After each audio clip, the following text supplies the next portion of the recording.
조간 브리핑입니다. 오늘 첫 기사 중앙일보부터 보겠습니다. 세계 완성차 업계가 반도체 구하기 전쟁을 벌이고 있습니다. 우리나라도 예외는 아닌데요. 현대차와 기아는 반도체 수급 상황을 주 단위로 체크하며 재고 관리를 대폭 강화하고 있습니다. 특히 이들에게 부품을 공급하는 협력사들은 단기로 재고를 거래하는 이른바 블랙마켓까지 샅샅이 뒤져서 시장가의 6배가 넘는 가격을 주고 반도체를 확보하고 있습니다.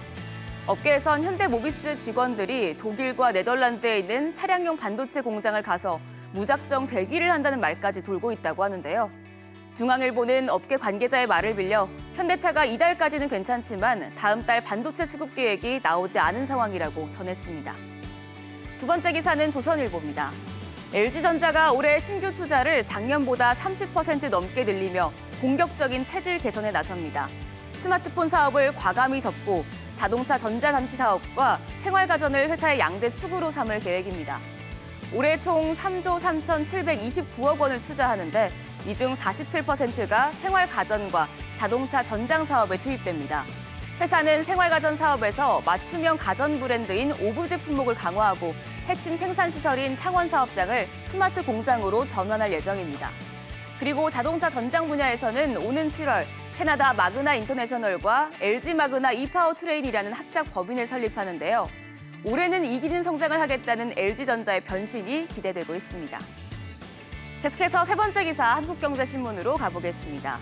CJ 대한통운이 다음 달부터 소형 택배의 계약 단가를 기존 1,600원에서 1,850원으로 250원 인상합니다.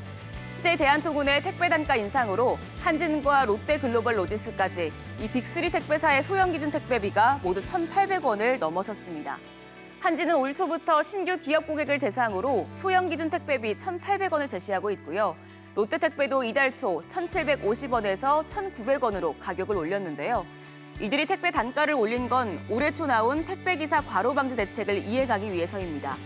해당 대책을 이행하기 위해 대규모 분류 인력을 투입하며 비용 부담이 커졌기 때문인데요.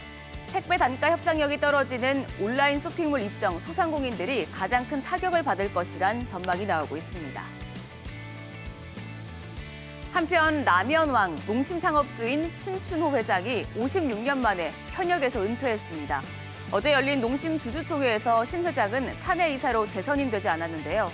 현재 노환으로 서울대 병원에 입원 중인 신 회장은 1965년 롯데공업을 설립한 이후 56년 만에 경영활동을 매듭짓게 됐습니다. 신춘호 회장은 롯데그룹 창업주 고신격호 회장의 둘째 동생으로 1971년 새우깡, 1985년 신라면 등을 출시하며 농심을 이끌어왔는데요. 이 농심의 차기 회장으로는 신 회장의 장남인 신동원 부회장이 오를 전망입니다. 오늘 마지막 기사 매일경제신문으로 가보겠습니다. 요즘 몸무게가 갑자기 확 늘어난 사람들이 많습니다. 확진자라고 표현하기도 하는데요.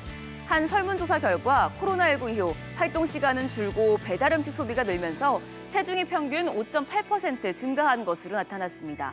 확진자 증가로 국내 비만 치료제 시장도 지난해 역대 최대인 1,430억 원 규모로 확대됐는데요.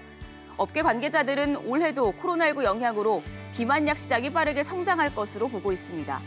현재 국내 비만 치료제 시장은 덴마크 제약사인 노보노디스크의 삭센다와 알보젠 코리아의 큐시미아가 절반 가까이를 과점하고 있는데요. 반면 비만 치료제 시장을 잡기 위해 야심차게 진출한 국내 제약사들의 판매 성적은 정체 국면을 벗어나지 못하고 있습니다. 지금까지 조간 브리핑이었습니다.